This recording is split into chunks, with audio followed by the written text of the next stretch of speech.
ನಾಡಿನ ಸಮಸ್ತ ಜನತೆಗೆ ಈದ್ ಮಿಲಾದ್ ನಬಿಯ ಹಾರ್ದಿಕ ಶುಭಾಶಯಗಳನ್ನು ತಿಳಿಸ್ತೇನೆ.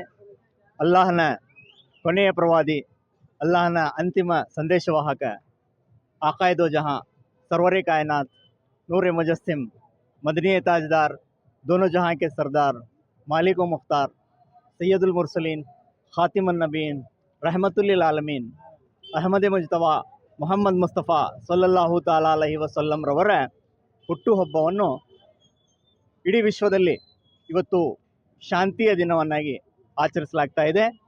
ಅವರು ಹಾಕಿಕೊಟ್ಟಿರ್ತಕ್ಕಂತಹ ಶಾಂತಿ, ಸಹಬಾಳ್ವೆ, ಸಹೋದರತೆ, ಪರಸ್ಪರ ಪ್ರೀತಿ, ವಿಶ್ವಾಸ, ನಂಬಿಕೆ ಇವೆಲ್ಲ ನಾವು ಉಳಿಸ್ಕೊಂಡು ಒಂದು ಸದೃಢ, ಶಾಂತಿಯುತ ಹಾಗೂ ಭದ್ರವಾದಂತಹ ರಾಷ್ಟ್ರ ನಿರ್ಮಿಸುವಲ್ಲಿ ನಾವೆಲ್ಲರೂ ಒಟ್ಟಿಗೆ ಎಲ್ಲ ವರ್ಗದವರು ಸೇರಿ ನಾವು ಮುಂದುವರಿಯೋಣ ಅನ್ನುವಂಥ ಮಾತನ್ನು ಹೇಳ್ತಾ, ಮತ್ತೊಮ್ಮೆ ನಾನು ಸಮಸ್ತ ಕನ್ನಡ ನಾಡಿನ ಜನತೆಗೆ ಈದ್ ಮಿಲಾದ್ ಹಬ್ಬದ ಹಾರ್ದಿಕ ಶುಭಾಶಯಗಳನ್ನು ಕೊಡ್ತಾ ಇದ್ದೀನಿ.